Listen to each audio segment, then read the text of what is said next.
The word is not black and white. The word is not in binary position. And the countries involved in the directory war, they should think that this is not an era of black and white. This is an era of interdependency.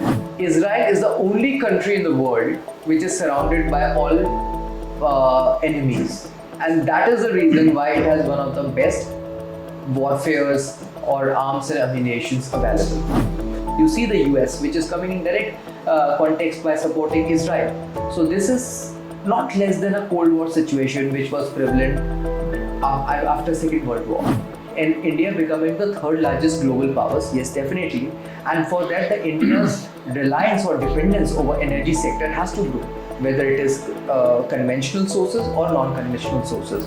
Hello and welcome to the Forum for Global Studies. I'm Dr. Sandeep Tripathi. Today we have with us distinguished guest, Mr. Siddharth Sharma. Sir, you are most welcome to the Forum for Global Studies platform. Thank you so much, sir. Dear friends, Mr. Siddharth Sharma is the co-founder of Money Tree Partners, and he has lots of insights that today we will know on the current going on geopolitical challenges, geopolitical conflicts, and its impact on Indian economy. At a time when we are claiming to become third largest economy by 2030.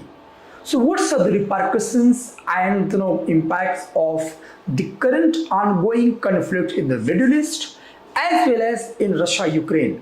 So there are lots of war friends. So today we will know the lots of insights from our expert who has been talking on much more on the impact of geopolitical impact on Indian economy. So many platforms. So today we are so privileged and honored to have you, sir, here. Pleasure is all mine. So the first question is the kind of conflict is going on in the Middle East, which is on the fire. And Mr. Sharma, how do you see this kind of geopolitical conflicts? And does it have repercussions on Indian economy? Does it have repercussions on India's manufacturing activity? Well, this is making me remember a slogan which says, Nelson Mandela has said once, injustice anywhere is a threat to justice everywhere. So instability in any part of the world, whether it is Central Asia, whether it is Middle East, whether it is Southeast Asia, Africa, you take any part. Definitely, because now we are into such a globalized environment that the domino effect, the ripple effect, or that will always and always come. Whether it will come indirectly or whether it will come indirectly. For example, before we take into this consideration of Middle East, let me tell you. For example, there has been a crisis into the Central Asia. Afghanistan has been burning for so long. The entire country has been hijacked by the militant organization.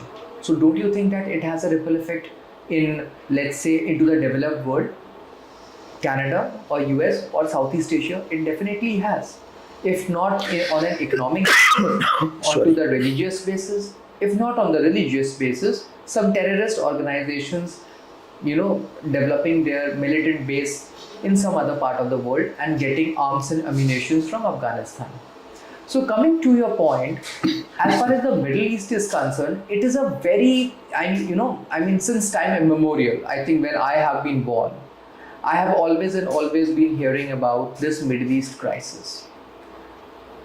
It got established, it had its religious sentiments involved when, Palestinian Jews came together and there was a fight. Jordan was a city. And from there, the percolations took place. Jews were heavily butchered, and Israel became the hotshot, the culprit for everything in the world. Now, Israel, its relationship with Syria, Israel, its relationship with Lebanon, Israel, its relationship with Egypt, Israel, its relationship with Iran. So it is said Israel is the only country in the world which is surrounded by all enemies. And that is the reason why it has one of the best warfares or arms and ammunitions available. So as far as the Middle East is concerned, since it is burning heavily, because now the escalation of war has taken to a different level altogether, where there has been a ballistic missile which has been thrown by Iran on Israel, and as a result of which lot of countries directly or indirectly are coming into the context. You see the US, which is coming in direct context by supporting Israel. So this is not less than a Cold War situation which was prevalent after Second World War. So as far as your question is concerned, that because Israel is very much related to India and Middle East has a lot of implications on India, then definitely India will also is getting affected directly or indirectly.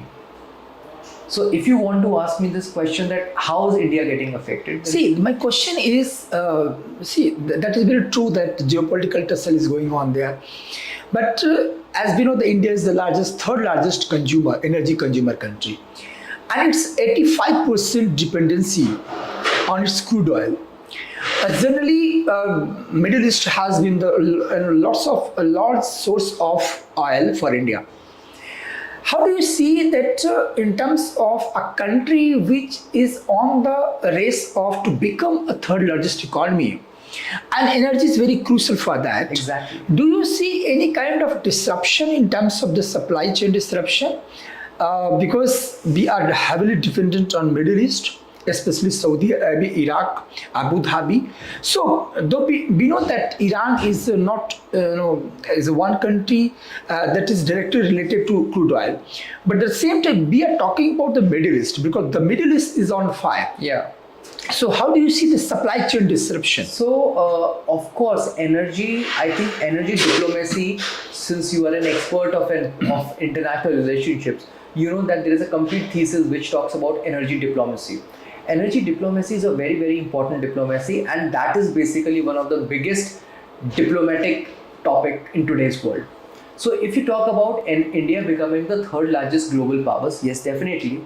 And for that, the India's reliance or dependence over energy sector has to grow, whether it is conventional sources or non-conventional sources.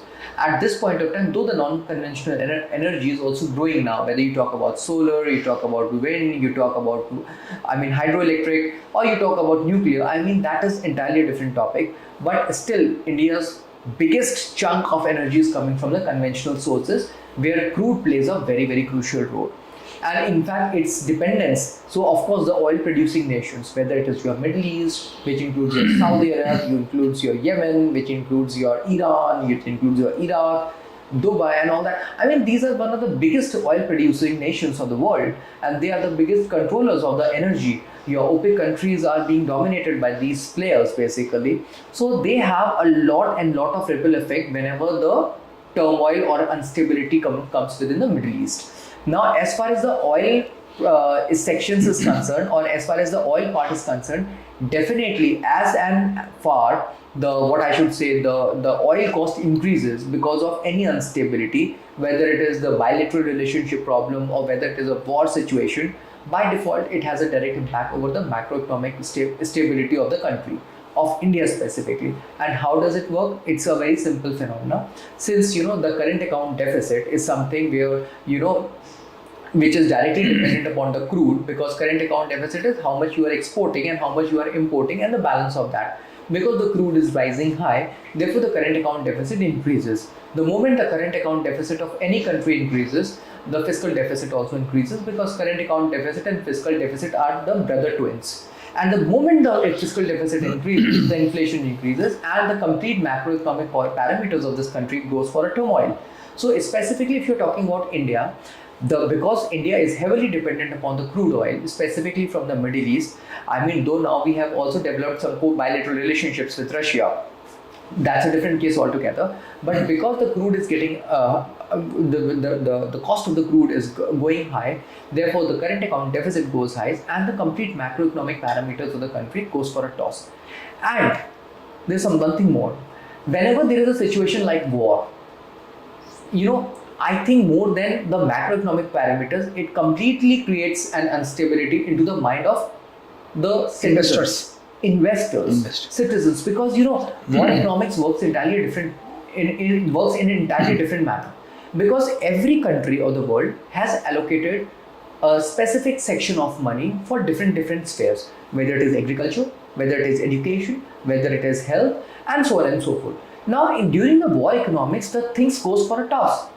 Now, the amount of money which has to be deployed for agriculture, education, and health, it goes down, and it's get diverted to the warfare activities like arms, that ammunitions, the imports of arms and ammunitions, the crude oil, the logistics, the army, the warfare activities, and so on and so forth. And here lies where the developmental activities goes for a toss, and non-developmental activities like protecting your own country, installation of missiles, putting a war. Sorry to interrupt you. So, do you believe that investors, because India is claiming to have a kind of emerging global manufacturing hub, right? Yeah.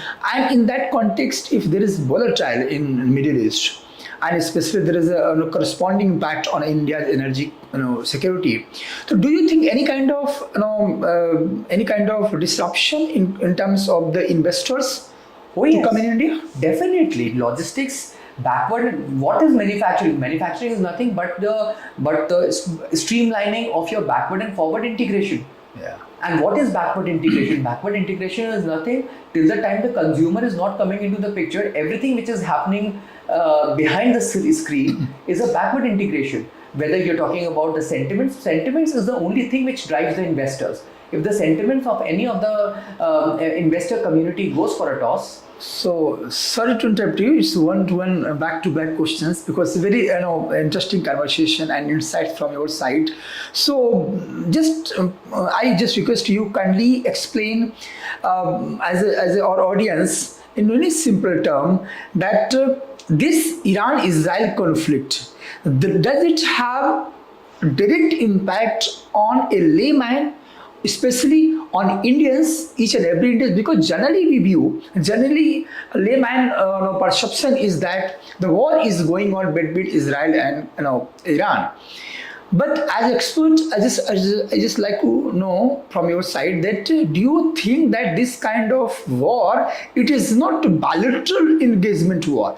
It does have the same corresponding impact a country like India. Definitely. So could you explain in very simple terms? So for a layman, I would say that, if I talk in a direct sense, definitely, because the crude has come into the picture, and crude is something which is directly related to the energy security. And energy security or energy usage of energy is something which every Indian, or not even Indian, every citizen of the world requires in some form or the other. Therefore, the escalation of energy or escalation of the price of energy directly will have an effect over the Indians, or let's say for any person in the world.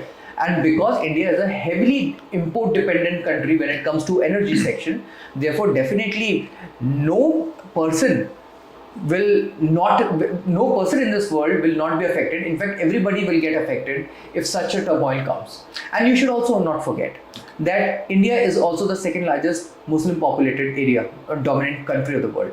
So, if the Muslim sentiments at one point of the part of the world is getting affected, it directly will have the effect over the other part of the world, because there's a lot of cohesion, and since this is such a big community, so people will come forward, there will be a social unrest and so on and so forth. So by default, it goes without saying that Iran is a very, very important player for India, not only from the energy point of view, but from the religiosity point of view also, and because the sections of the community are the same, okay, and so on and so forth.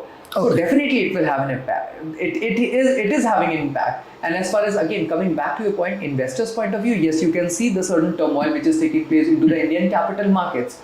From 86,000 of Sensex, today we are reached to 81,000 of Sensex. There is a sudden flow. There's a sudden drop of almost 5,500 to 6,000 basis points. This is primarily on pretext of the war issues which are taking place between Israel and Iran. So war is not just geopolitical. Of course, it's totally. War is psychological. War is sociological. War is economic. Yeah. War is political. war is everywhere. Generally, conventional philosophy was rated that war is somehow geopolitics. So, as per your insights, we can say the war has the deeper, repercussions on the economy, on society, on culture, as well as, of course, on the demography also. Definitely. Social, economical, political, cultural, religious, internationally. Yeah. Every sphere is deeply affected whenever there is a turmoil. And especially when we are living in a digital era. Exactly.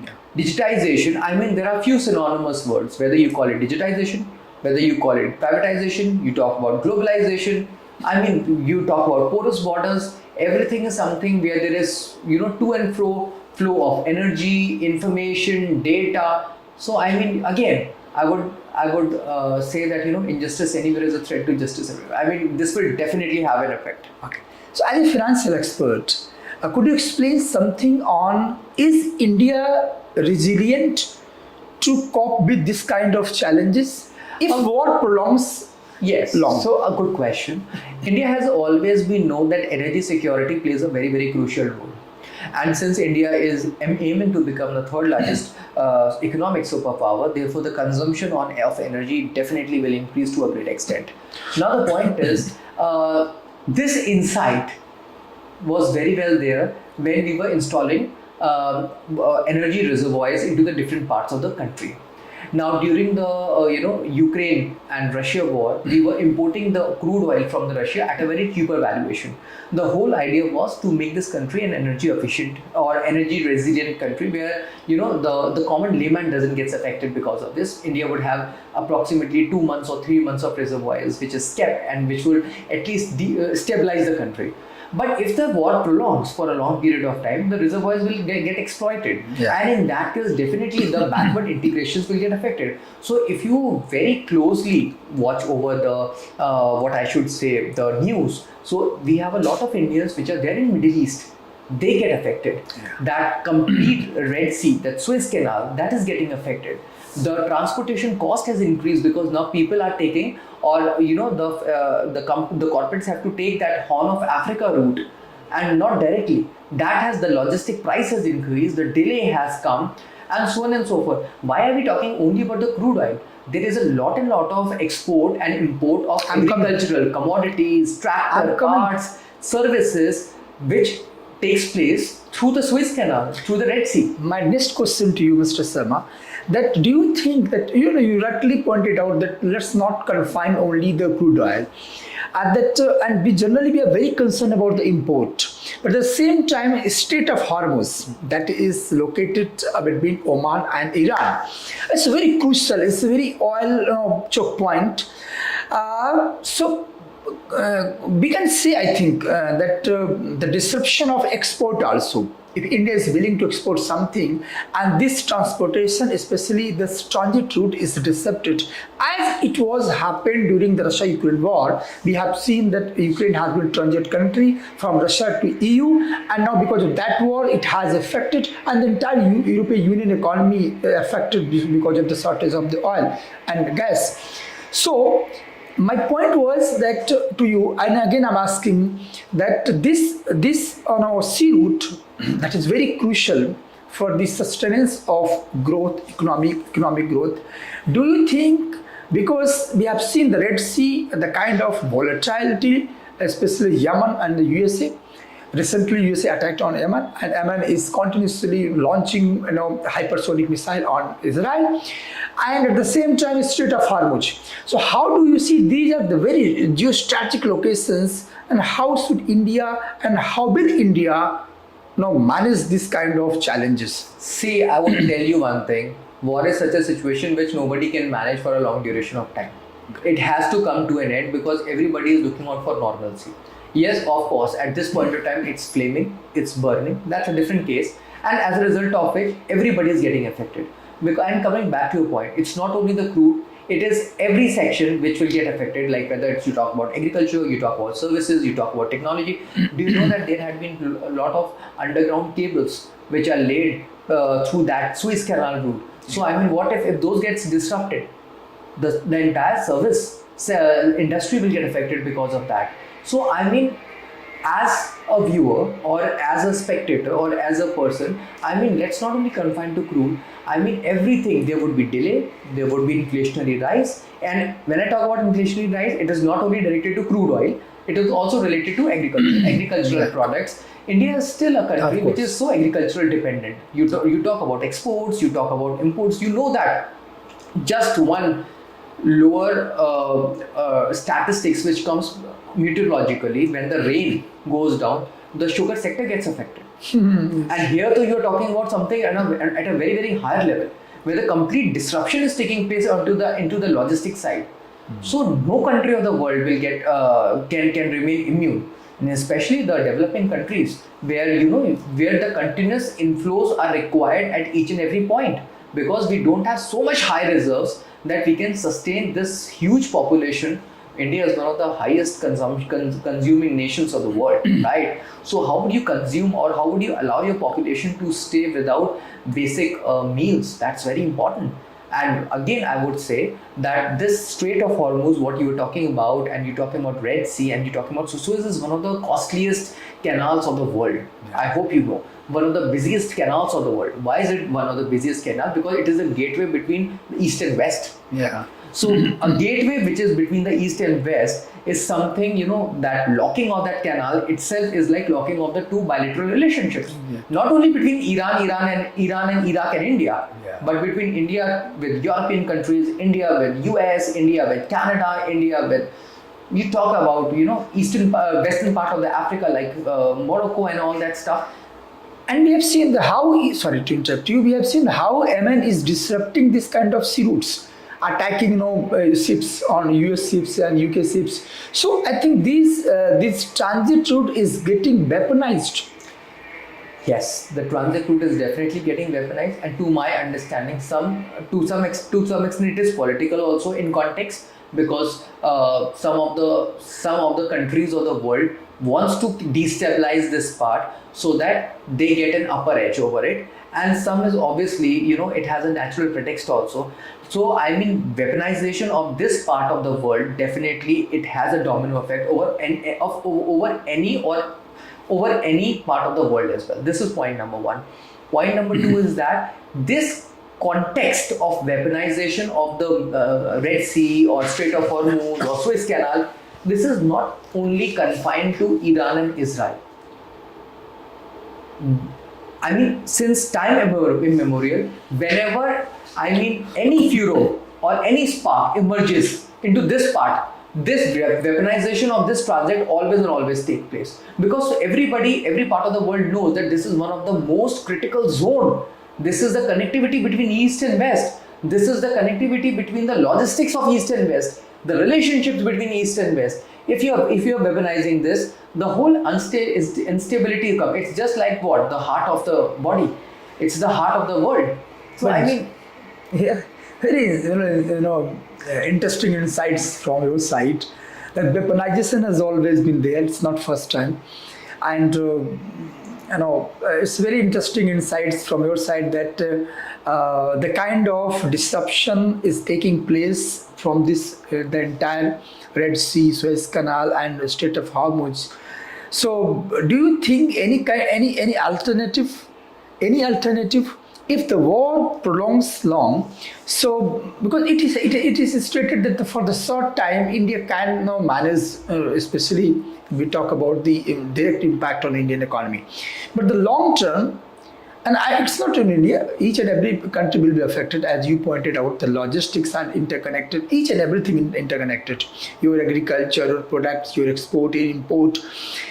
But which kind of mechanism India should evolve to face this kind of unprecedented challenges? Because I don't think so any mechanism, any miracle that will happen and war will stop tomorrow. Well, I think, when we experts are talking about this solution in this room, probably, one of the biggest experts might be talking about this solution into United Nations or International Labour Organizations or UNESCO or UNICEF, like what mechanism should be deployed.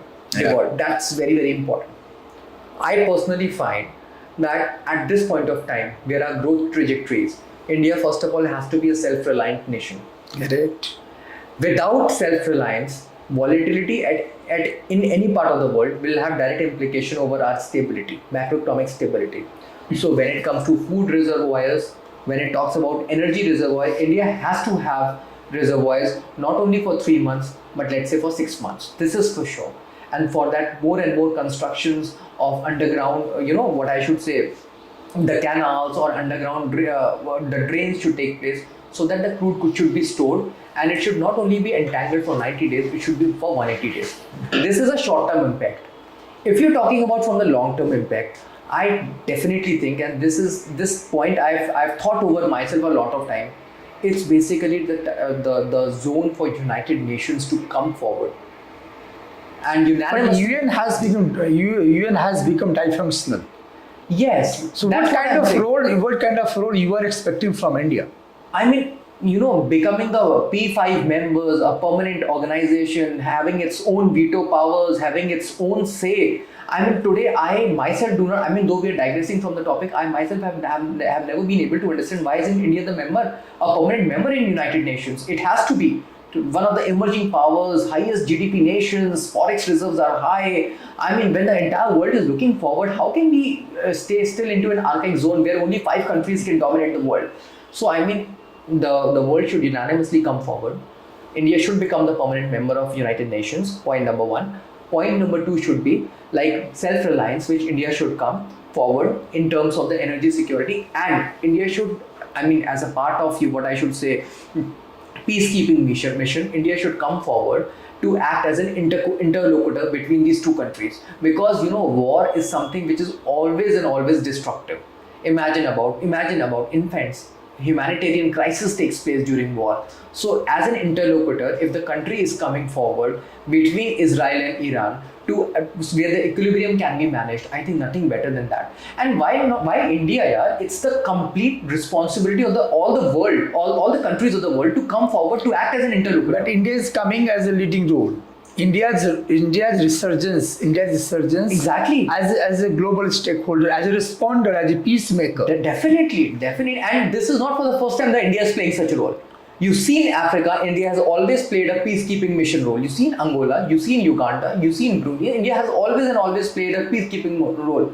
This is the history of this country. You see Panchil, you see NAM. What are these? These are all the India's foreign international relationships. So, will Israel and Iran both will listen India's appeal for the talk and for the dialogue and the diplomacy should come? So, this is something, might is right.